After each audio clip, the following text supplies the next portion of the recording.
फैजाबाद जो अब अयोध्या हो गया है, यहाँ विधानसभा की कुल 5 सीटें हैं। उनमें से एक सीट खुद अयोध्या की भी है। हिंदुस्तान में अयोध्या शहर को मंदिरों का शहर भी कहा जाता है। यहाँ हर तरफ भगवा झंडे और धार्मिक चिन्ह देखे जा सकते हैं।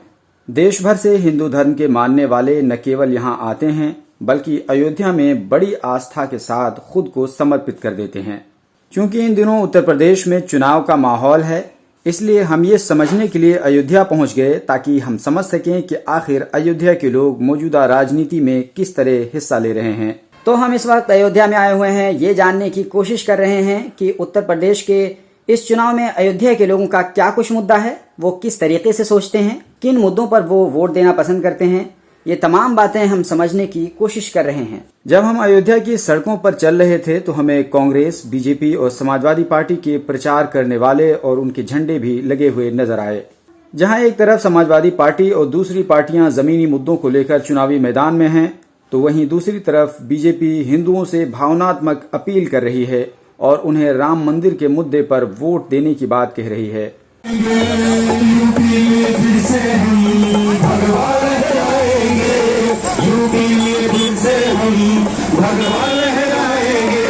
अयोध्या भी सजा दी है, काशी भी सजा दी है। श्याम कृपा कर दो, श्याम कृपा कर दो, मथुरा भी सजाएंगे। राम को लाए हैं, हम उनको लाएंगे। यूपी में फिर से हम भगवा लहराएंगे। यूपी में फिर से हम भगवा लहराएंगे। बीजेपी की इस अपील के बाद हमने आम लोगों से बात करने की कोशिश की और समझना चाहा कि क्या राम मंदिर का मुद्दा आपको प्रभावित कर रहा है। तो देखिए लोगों ने क्या जवाब दिया। इस समय वर्तमान समय में सबसे पहले बेरोजगारी और दूसरा व्यापारियों की समस्या। व्यापारियों की समस्या ये है कि मंदिर निर्माण के बाद जो अयोध्या का विकास होगा, सड़कों का चौड़ीकरण होगा, इस चौड़ीकरण के बीच में दोनों साइड में लोगों की दुकानें तोड़ी जाएंगी, जैसा कि दिखाया गया और नपी भी है दुकानें। तो लोगों का कहना ठीक है कि हमको हटा दीजिए, लेकिन कहीं मेरी व्यवस्था पहले करवा दीजिए। पता चला तोड़ दिया गया, मकान दुकान बंद हो गए, तो फिर वो बेचारे मान लीजिए साल भर बाद अगर उनको मिलेगा, साल भर खाएंगे कैसे, कमाएंगे कैसे। सबसे मेन मुद्दा व्यापारियों का है। द्विवेदी जी, अयोध्या में हम लोग खड़े हैं और अयोध्या में राम मंदिर बन रहा है जी।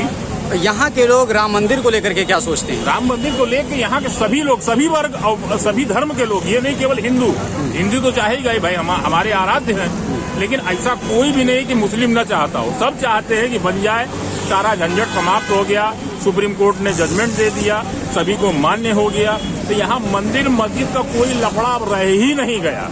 ये केवल इधर उधर के लोग अंड संट बात करते, उसका कोई मतलब नहीं। हम तो यहाँ के मूल निवासी हैं और जहाँ तक हम देखते हैं यहाँ उसका कोई मुद्दा नहीं। लोग बस यही चाहते हैं सुविधा और विकास। अयोध्या में राम मंदिर बन रहा है और बीजेपी उसको पूरे भारत में भुनाने की कोशिश कर रही है, लेकिन अयोध्या जहाँ राम मंदिर बन रहा है, खुद वहीं के रहने वाले मंदिर मस्जिद से कोई सरोकार नहीं रखते हैं। वो खुलकर बात करते हैं अपने जमीनी मुद्दों की, अपनी आवाज उठाते हैं और हिंदू मुसलमान एक हैं ऐसा प्रैक्टिकल सबूत देते हैं। एक तरफ ज़ैबुन्निसा हैं, दूसरी तरफ सुमन देवी हैं और ज़ैबुन्निसा, सुमन देवी दो अलग अलग धर्मों के, लेकिन उनके जीवन में राम मंदिर, बाबरी मस्जिद का विवाद कोई दरार नहीं डाल पा रहा है। हम लोग ये समझने के लिए आए हैं कि हम लोग जो टीवी में देखते हैं अयोध्या को, तो लगता है कि बहुत विवादित है, बहुत लड़ाई झगड़ा है, हिंदू मुसलमान आपस में गुत्थम गुत्था है, लेकिन आपको हम देख रहे हैं कि कोई दिक्कत नहीं है। यानी ये देखिए हिंदू मुसलमान की एक तस्वीर, बहुत ही खूबसूरत तस्वीर। मंदिर जले तो रंज मुसलमान को भी हो, पामाल होने पाए न मस्जिद की आबरू, ये फिक्र मंदिरों के निगहबान को भी हो। आप देख सकते हैं रोड के उस तरफ भव्य राम मंदिर बन रहा है और रोड के ठीक इस तरफ दो चेहरे हैं, एक हिंदू है, एक मुसलमान है, और दोनों आसानी के साथ एक दूसरे के सामने खड़े हुए हैं और इन्हें किसी से कोई शिकवा नहीं है, एक दूसरे को लेकर कोई दिक्कत नहीं है। ये है अयोध्या की असली तस्वीर। अगर आपको अयोध्या की असली तस्वीर देखनी है तो आपको अयोध्या में अपने पैरों पर चलकर आना होगा, तभी आपको अयोध्या की असली तस्वीर दिखेगी। वरना टीवी स्क्रीन पर, न्यूज़ चैनलों पर और कैमरों के माध्यम से आपको अयोध्या असली नहीं बल्कि नकली नजर आएगा। Alpha hospital and trauma centre, engineering college चौराहा, सीतापुर रोड, लखनऊ।